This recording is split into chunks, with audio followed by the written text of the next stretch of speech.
we can't let them see exactly how the sausage is made. That's the response today's guest has often heard when she talks to agencies about inviting their clients into the software where they're executing the work. Frankly, I heard that exact same pushback when I was running a client experience team myself. While there are many benefits to streamlining your client communications and inviting them into the system that runs your agency, benefits like visibility, client perception, and efficiency, each one of those benefits comes with some pretty intimidating risks. What if internal communication accidentally goes to a client? What if we give them too much visibility? In today's conversation with Susan Fennema, CEO at Beyond the Chaos, an operations consulting firm that helps service-based businesses bring order to the, chaos, she answers those questions and also shares the 3 primary risks to client communications within the software where you're managing the work, how to mitigate those risks with a few key communication strategies, and tactical tips for making your team more efficient without making it harder on your clients. To kick things off, I asked Susan about a time her client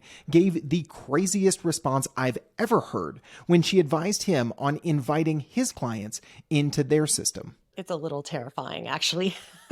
We had a client who did not want their clients in teamwork with them because, as the owner said, I can't yell at my people in teamwork to do their task if the client's in there with them. I was like, okay, we might have some other problems to address here, but there are also still ways around that. But I found that to be one of the most interesting reasons to not use that client feature.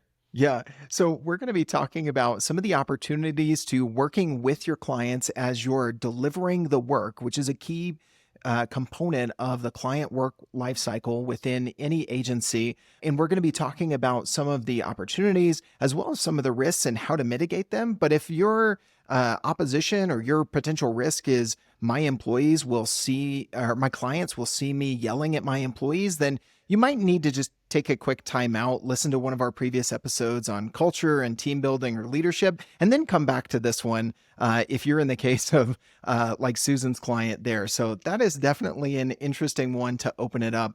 Before we get into some of the risks, which we want to call out and we want to enable listeners today, Susan, to be able to mitigate some of those risks and navigate them when they are inviting their clients into the software where they're delivering the client work.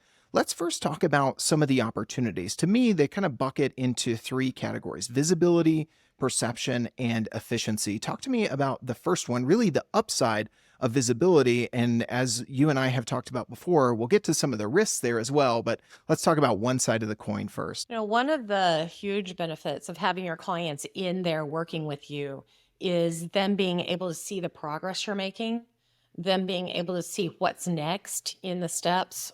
What do the milestones look like? Where are we against budget? A lot of times it will answer questions that you don't have to spend a whole meeting having. And so that's a big benefit to just allow them, if they want it, to allow them that insight into the progress. Absolutely. And that insight leads us to number 2, the perception, right? It gives your clients some peace of mind that you've got your ducks in a row, right? I mean, how would you expand on that, Susan? Well, one, it's going to show that you're organized and structured in the way that you're doing their work. That's first. And then the second is also that work is being done. Sometimes clients sit there and they're like, it's been 3 weeks, nothing's happening, but all these things are happening in the background, right?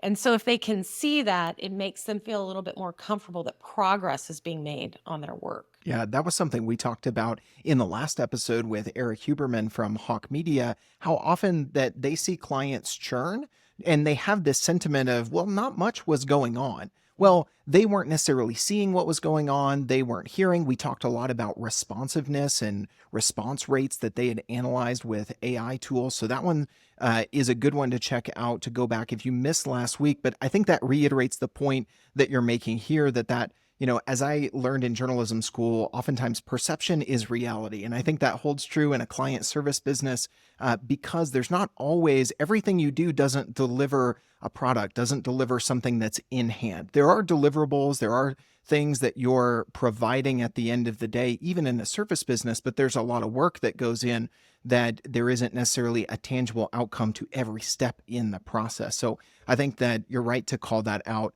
And then I think the third piece, the opportunity for bringing your clients into the place where you're doing the work and managing the work, is really just efficiency. I think that kind of goes without saying, but talk to us a little bit here about maybe some of the benefits you guys have seen as both a user of teamwork.com at yourself in your own company, Susan, as well as some of the clients that you've helped bring onto the platform. There are a couple things in the area of efficiency that I think are so important to have a clients in with you.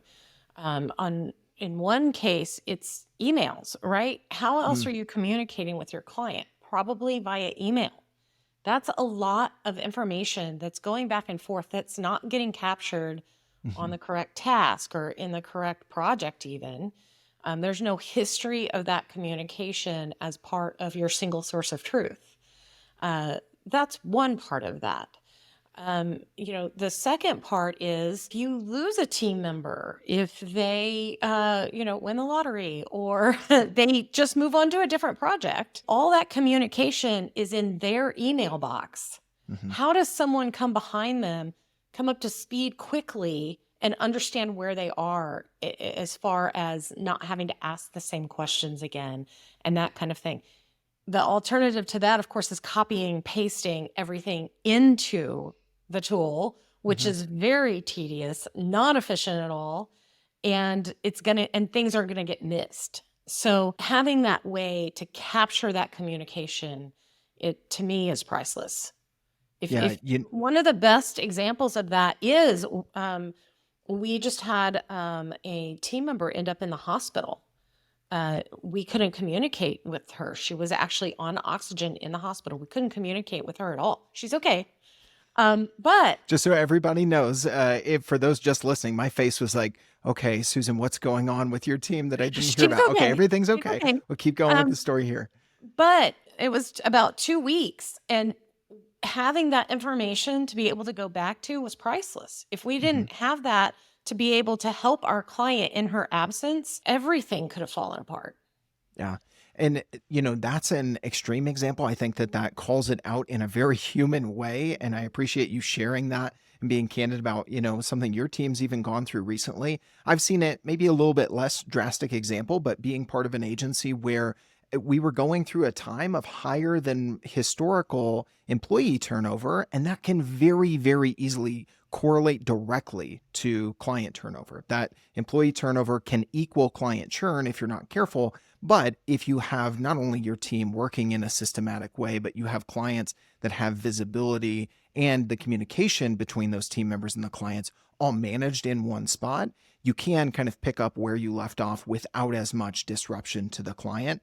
The last thing I'll add there too is I've seen it in working with clients. Hey, they have to-dos. Oftentimes in a service-based business, there are things you need to hold them accountable to do. And if you are doing that not via email or text or Slack or any of these other things, you're doing it again where the work is happening in your project management software, then it's a little bit easier to hold those clients accountable.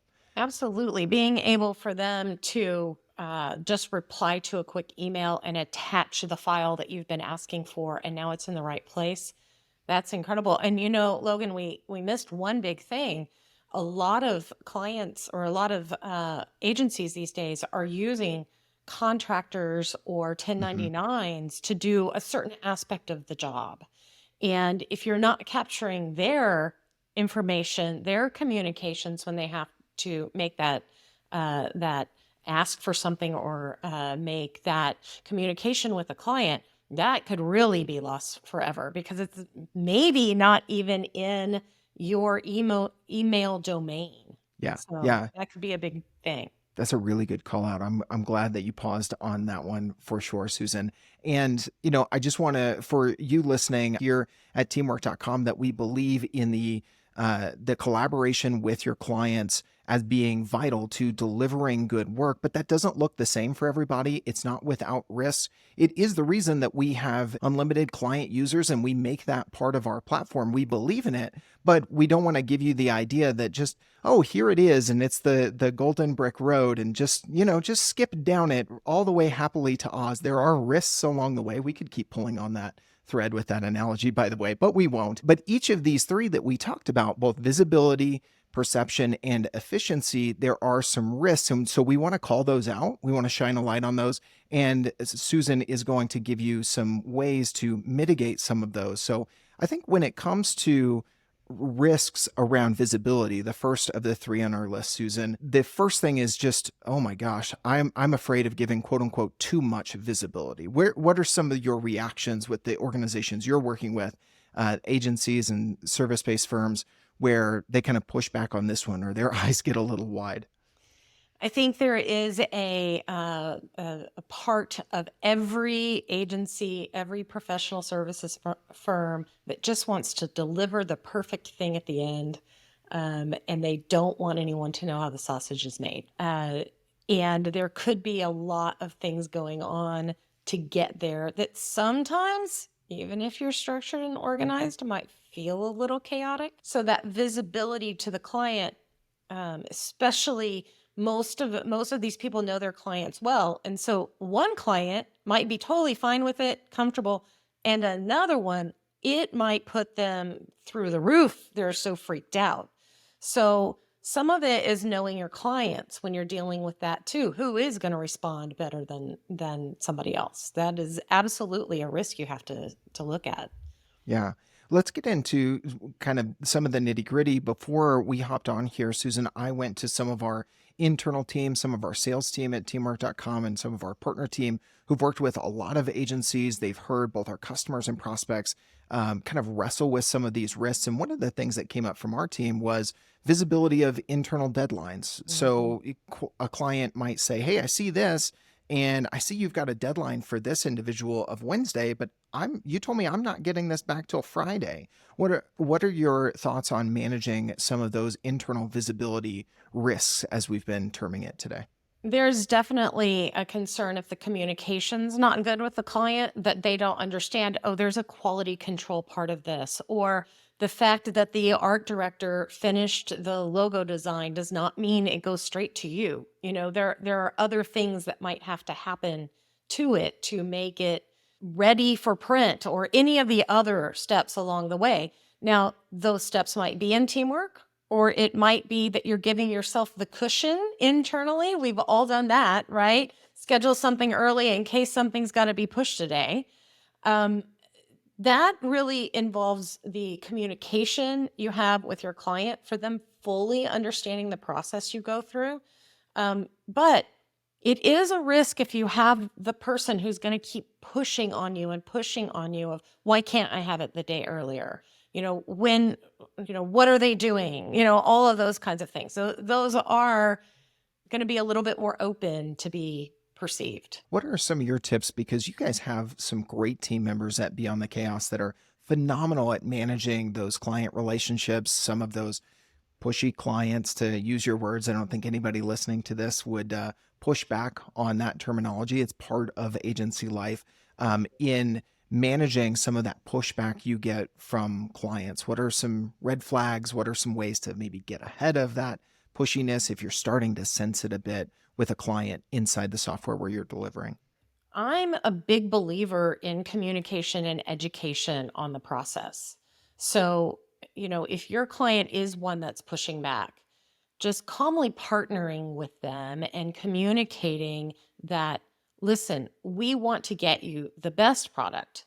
These are the steps we go through after this step is done, so that we internally have all looked at it with different eyes, or we put it through the rigors of preparing it for print, as opposed to just sending you an RGB file that won't ever print well. Those steps are important to deliver you the highest quality piece.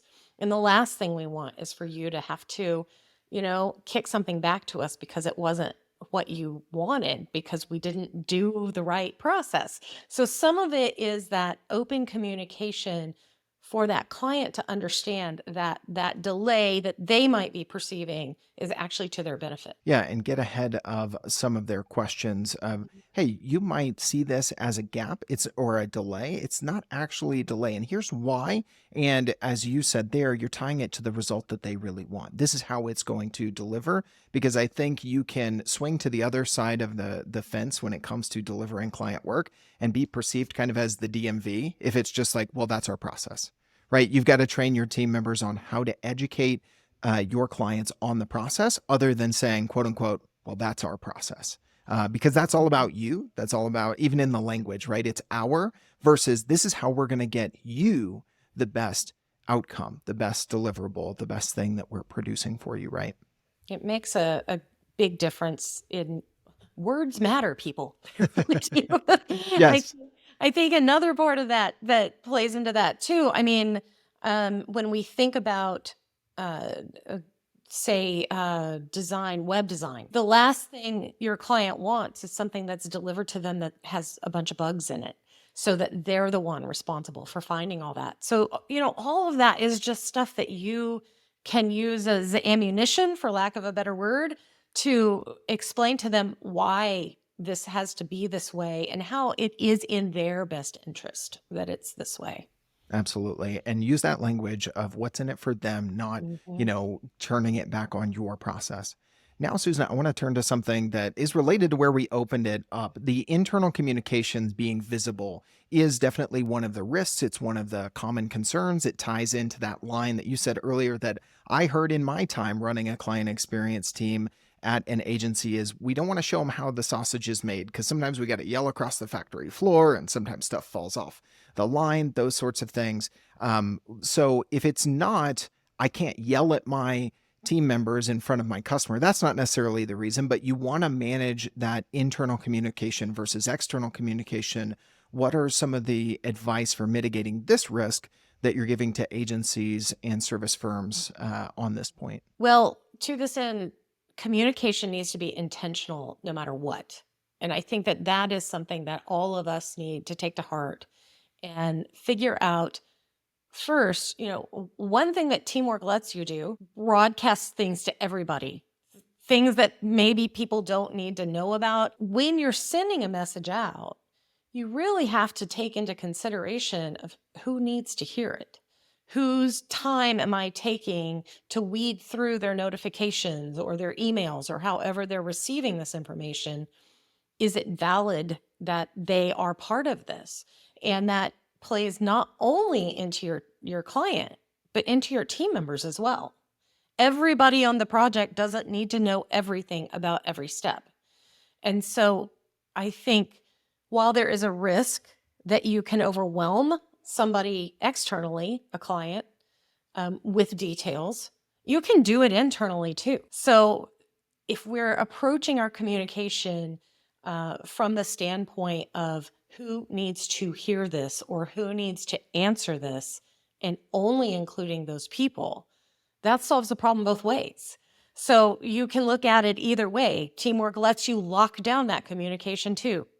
So, if somebody needs eyes on it, great, include them. If they don't, leave them out. They can always go look at it if they need to. Yeah. So the principle here is be thoughtful about the communication, especially not only what is the information, but who needs to know it, and who's going to benefit from it versus who is it just going to add noise to. And then some of the tactical things are, choosing who gets the notification, who's following that task, those sorts of things that you guys are executing, for instance, within the platform. Am I kind of summing that up well, Susan? To a degree. And, if something is really not going right, I think we all agree, get out of the email, get out of the task, get a meeting, pull some people together. Let's talk about it like human beings, and solve it. And in a lot of cases, that solves it quicker too. So if you're having that issue of going back and forth in these long threads, it might be a heads up that you're not talking to each other enough. I like that. So you're kind of again the the whole conversation today is about the risks and the opportunities. You're turning a risk into an opportunity, because this is one that I think a lot of people get stuck on is, well, we don't want clients to see how we're interacting with each other. Maybe it's not as extreme as the story that you called out initially, but whether we're having those maybe a little bit too heated conversations in comment tasks or Slack or email or text message, the solution is actually, this probably needs to be a meeting. And that would be the case whether your clients are in your software or not. So I love how you're kind of bringing that back up a level to how we work remotely, how we work with teams, and those sorts of things, even within this specific topic. I love it. I mean, I hate the phone. I'm not going to lie, but there are times that you need to use the phone. Right, right. Yeah. This question might be, particular to folks who are on our platform, but a big reason that folks are using teamwork.com oftentimes is going beyond just project management to managing the full client lifecycle, looking at budgets and estimation and time spent in time tracking against tasks and projects. And that can lead to maybe some awkward or difficult conversations with clients when they say, well, why are we being charged for this? It took less time, those sorts of things. Any, again, kind of tips in general or specific and tactical to the platform that you would offer to folks who see that as a risk they need to mitigate as well in this theme of visibility? It definitely can be a risk because money makes everyone nervous. I'm a firm believer in money is not emotional if you're communicating about it. If you're always, hey, listen, we're on track. We're making the right budget. Or, oh, this task, this took like 3 times as long, but hey, this next one, we're going to knock it out early. If you're not communicating this regularly, if you're not talking about money regularly with your client, you're going to have other issues. It does become this emotional thing. So there again, 2 sides, right? Being able to see the budget can maybe raise a red flag early that you might not have called out. Maybe the client does say, wait, why are you spending 10 hours doing this? It's not worth it to me, because no one had the conversation. So you could stop something from becoming a big catastrophe. Also, it gives you an opportunity to educate your client and, again, partner with them better when they're not understanding that, oh, maybe we brought a new junior web developer in to create this for you. And yes, they're posting their time, but you know what? We're going to write off half of that because we know they're learning. We just want to make you aware of that up front. So don't freak out about the hours. Having that kind of communication with your client makes you a better partner. Shutting it down makes you more of a, here is the thing I deliver you, instead of more of, hey, we're working together to get this accomplished for you. Yeah, if you want to be seen as that expert, not just the deliverer of that widget or whatever it is, whether you're a marketing agency, a PR agency, web development, all sorts, there's something at the end, and you don't want to be just tied to, what is that you're delivering, which actually does raise, as we talked about our second risk here. So we talked about visibility a good bit. We spent some time there. I think that's number 1 on most people's list. That was coming back with several comments from our internal team. Number 2 is perception. And there is this risk of, well, if we bring someone in, they kind of see our process, they can see, well, hey, it's not rocket science. Maybe we could do this. Or they get so laser focused on these conversations about how much time it's taking you, what are the steps to the process, that they kind of lose sight of the outcomes that they hired you to deliver. So what's your advice to folks in managing and mitigating this risk of perception when it comes to clients being in the platform where you're delivering the work, Susan? So you are not the only one from agency days who heard perception is reality. I got it too, and it's absolutely true.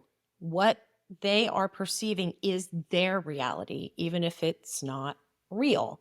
So part of what you have to do, and as someone in an agency, all agency members know, you always have to put your best foot forward with a client. And honestly, that's not a bad thing. That's good customer service, and it is a better human way to communicate as well. So One thing, don't yell at each other in there. Come on. That perception we don't want. We don't want the perception of everything's out of control and no one knows what they're doing. If the client has the perception of, oh, this is easy, I'll take it and run with it, maybe you're not letting them into it enough, because we all know that this is really hard. It's really hard. And so if they want to take it and run with it themselves, I might quietly say, well, good luck. But, there is a lot of fear. I think, oh, they're going to get the process. They're going to understand it. They could take this anywhere. Well, our process for delivering the thing, whatever it is, it's really not that different. We might have a couple steps here or there different from another group, but in essence, we're all doing the same thing. So this is not some secret sauce that we need to keep quiet about. It's not, it's not wholly proprietary process. I mean, maybe you think it is, but probably everyone's doing it the same way. So I would not worry that much about somebody trying to replicate what you're doing, or to take it in-house because it's so simple. If you're making it look that simple, more power to you, because usually it's not. So I would say most of those things involve intentionality and communication. We're back to that, as well as making sure that you are looking at it from how it is being received. So that pretty much sums up both those things. Yeah, I think that is a good call out. One of the things we've talked about here before is, it's kind of reminds me of how I look at content marketing. Some people are like, oh, we don't want to give away the secret sauce.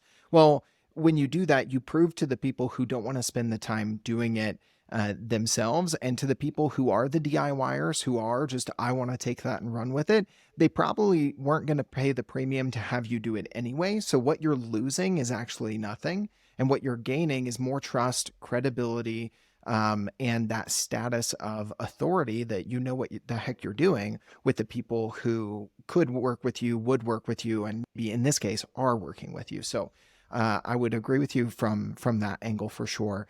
The third piece we talked about, Susan, as an opportunity is efficiency. Obviously, we're big believers in the efficiency of bringing your clients in to where you're doing the work. We have a lot of large HubSpot agencies that I talked to last year at Inbound that just say, hey, when clients need to approve something, they go in, they check that box.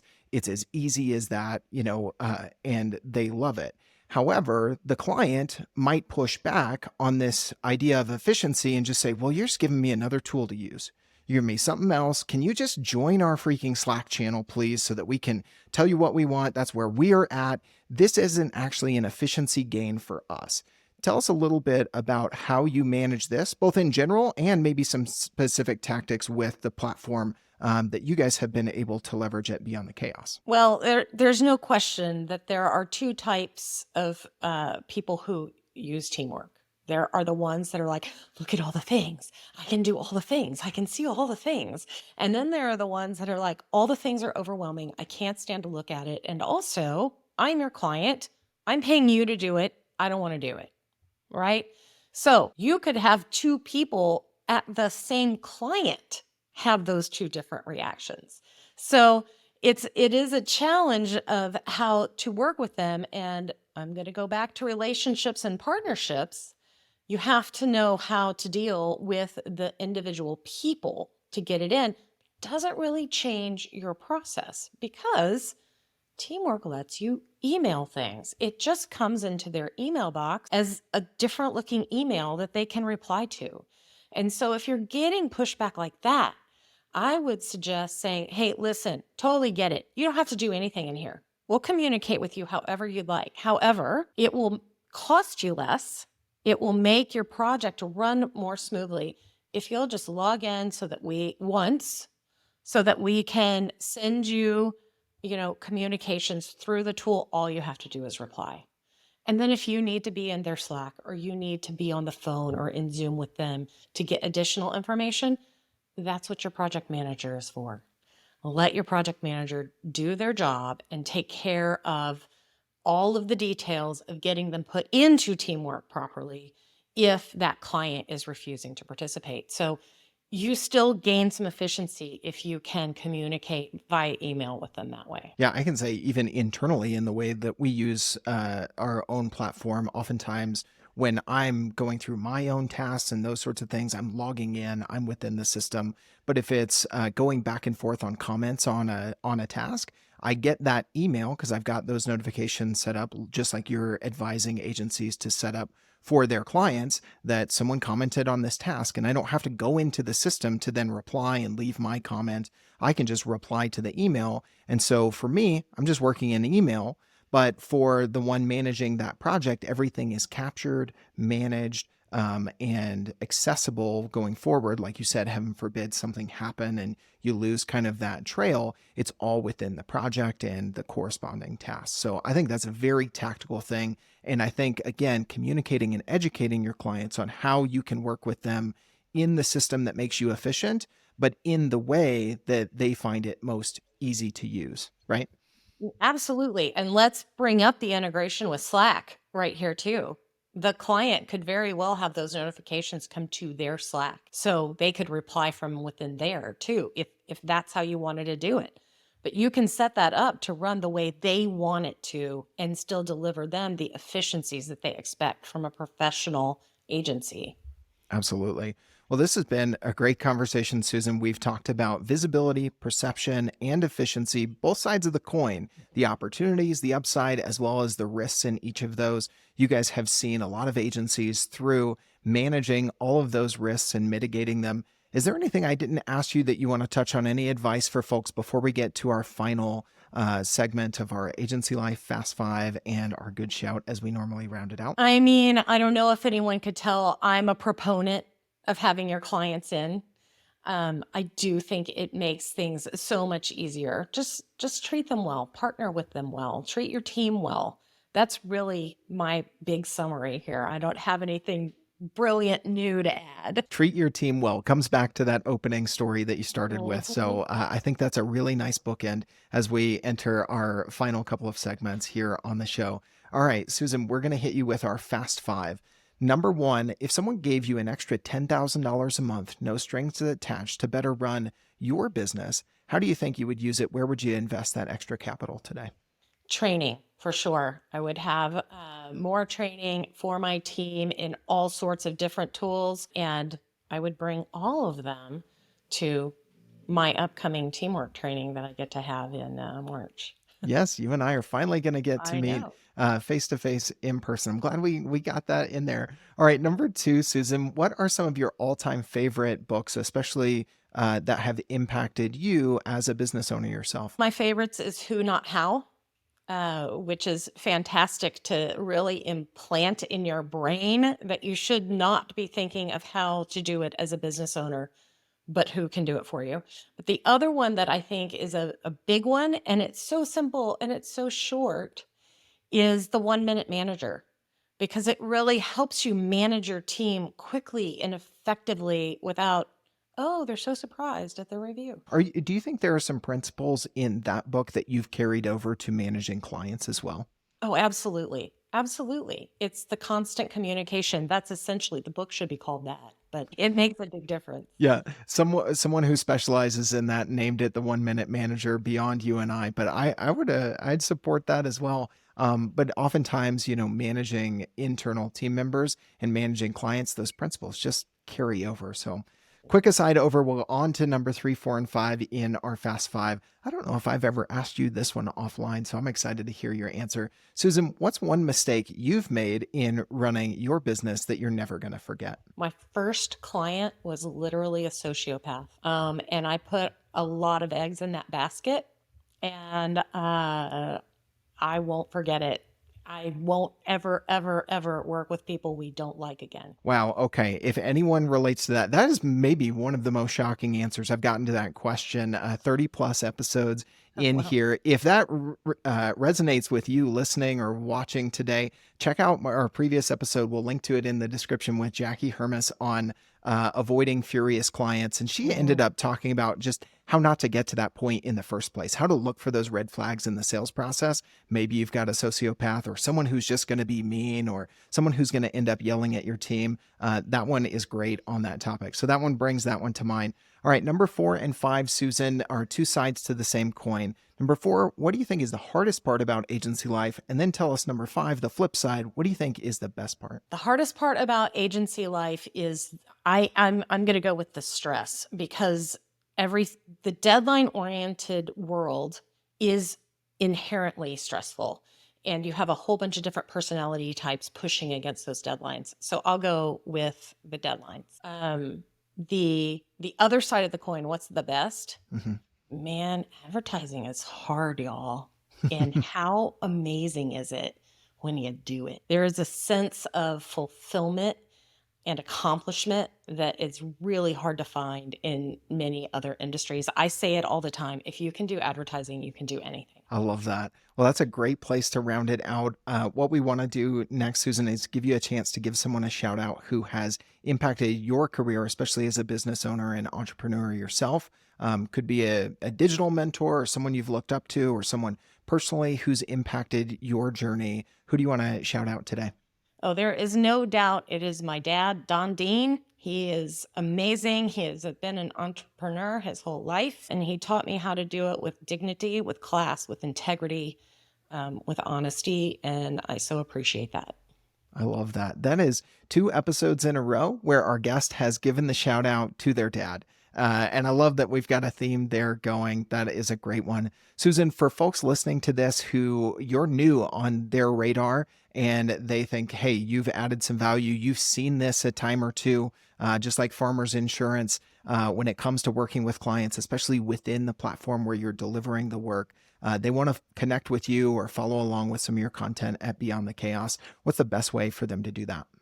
Go to our website, beyondthechaos.biz, .biz, not .com. And if you do beyondthechaos.biz/ebook, we'll give you a free ebook too. All the contact information's on that page too. I love it. All right. We'll link to that in the description of this video, in the show notes of the podcast, as well as some of those previous episodes that I think you'll enjoy that correlate nicely with the conversation that Susan and I had today. Susan, thank you so much for being our guest on Agency Life. Thank you so much for having me. This was fun, as I expected.